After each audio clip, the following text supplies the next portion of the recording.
warahmatullahi wabarakatuh. Kami kelompok 2 dari kelas 12 Merdeka 1 akan membuat palang pintu otomatis. Sebelumnya, perkenalkan nama saya Syifa Maladewi, presensi 32. Saya Fuse 5, nomor absen 9. Saya Cica Latifah Mufidah, presensi 5. Saya Siti Mutafiah, presensi 30. Saya Lesil sama Falastina, presensi 12. Saya Bina Mustaka, presensi 4. Saya Marcelo Benedict Tomo, absen 14. Nah, selamat menyaksikan. Halo semuanya, jadi di sini kami akan menjelaskan alat dan bahan yang kita butuhkan untuk membuat alat palang pintu otomatis yang akan dijelaskan oleh Saya Cica. saya Syifa Maladewi. Saya Fuse 5. Saya Siti Mutafiah. Saya Bina Mustaka. Saya Marcelo Benedict Tomo. Nah, alat yang pertama adalah Arduino Uno. Arduino Uno berfungsi untuk menyimpan semua data pemrograman dari komputer. Nah, untuk alat yang kedua yaitu adalah kabel USB. Alat ini berfungsi untuk mentransfer data dari komputer ke Arduino Uno. Yang ketiga adalah kabel jumper male to male yang berfungsi untuk menyambungkan komponen satu ke komponen lainnya. Yang keempat ada sensor HCSR4 yang berfungsi untuk mendeteksi gerak dengan gelombang ultrasonik. Yang kelima adalah papan breadboard yang digunakan sebagai papan prototipe elektronik untuk membuat sirkuit elektronik sementara tanpa disolder. Proses yang selanjutnya adalah proses perakitan yang akan dijelaskan oleh Fuza. Halo semuanya, kali ini aku akan ngejelasin langkah-langkah dari perakitan alat palang otomatis ini.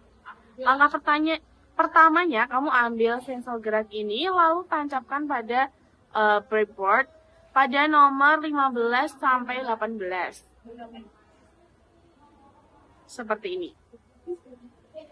Lalu kamu ambil kabel dan sambungkan menjadi 3 kaki seperti ini. Lalu kamu tancapin di belakangnya VCC ya guys. Dan di belakangnya ground. Ground itu yang di pojokan sini.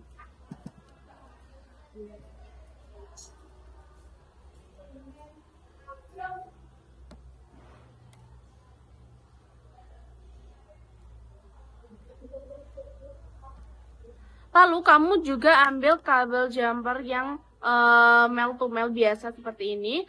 Lalu kamu tancapin di bagian track dan juga echo yang di sini, track dan echo.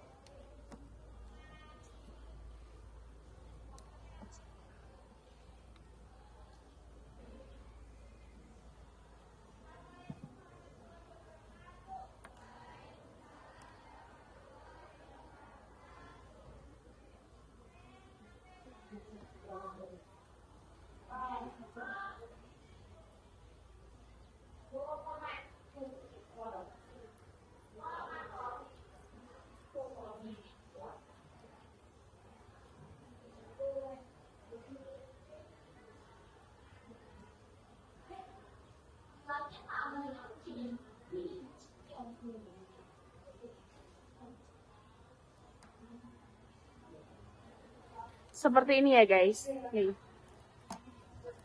Lalu selanjutnya kamu ambil kabel yang tadi di belakangnya VCC, lalu kamu taruh di bagian 5 volt yang ini.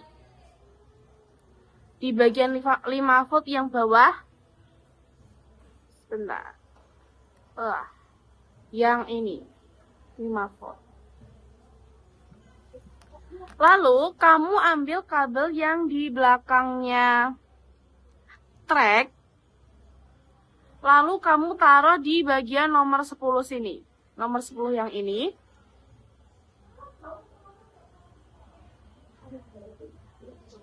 Lalu kabel yang di belakangnya echo, kamu taruh di bagian nomor 9. Lalu kabel yang tadi, yang 3 tadi, yang di belakangnya ground, kamu juga taruh di ground sini, yang tadi di bawahnya, yang berada di bawah 5 volt yang tadi. Seperti ini ya guys. Halo, Nah, selanjutnya saya, Lisinta Falastina, akan menjelaskan proses perakitan. Nah, langkah selanjutnya kita akan menyambungkan pada servo ini ke jaringan ini. Oke, yang pertama kita akan menyambungkan pada VCC, disambungkan di yang warna yang di tengah ini. Seperti ini.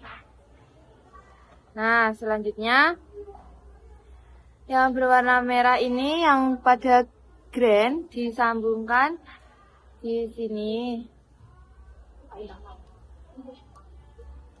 Nah, seperti ini.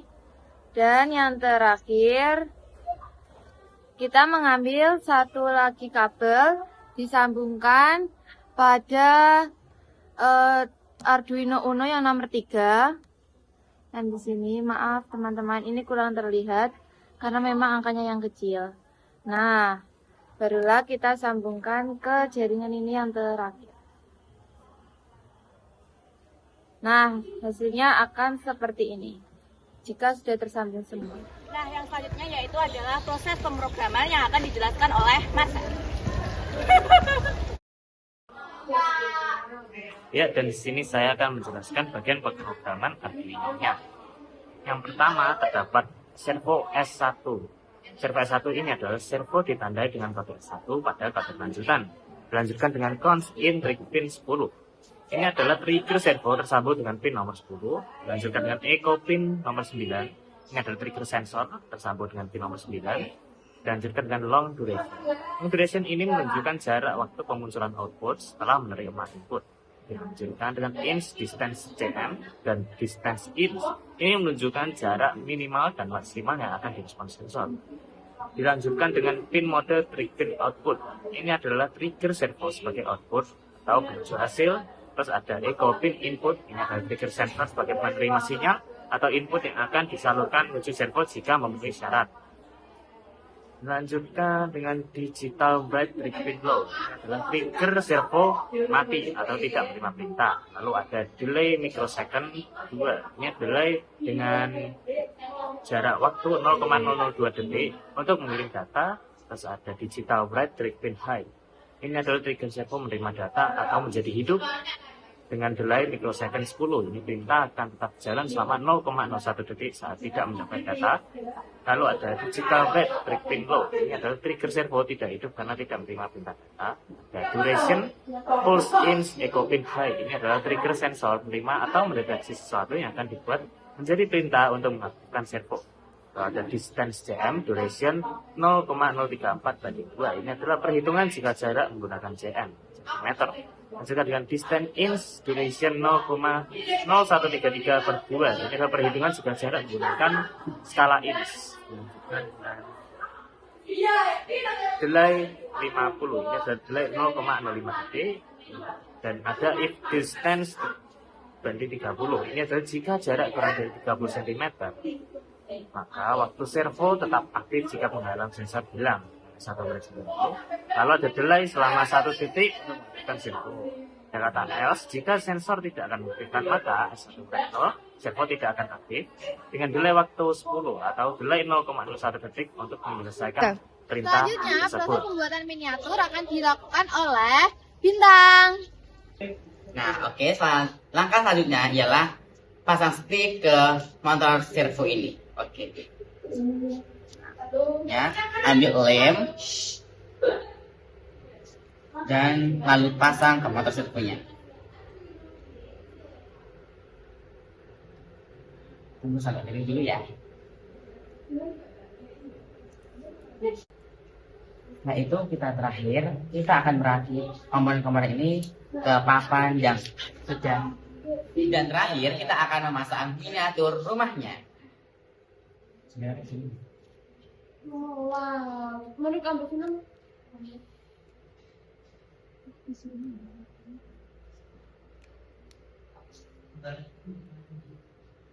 Itu ada rumah.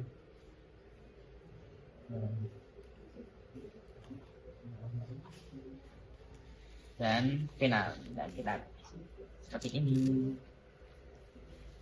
Kemudian yang terakhir adalah uji coba alat yang akan dilakukan oleh saya sendiri, yaitu Siti Muntafiah.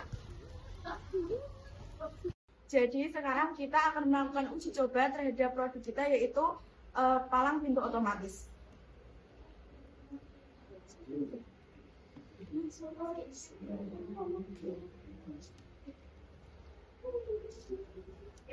Oke, sudah berhasil ya. Nah, sekian video dari kelompok kami. Terima kasih telah menyaksikan. Kurang lebihnya kami mohon maaf. Wassalamualaikum warahmatullahi wabarakatuh. Dadah.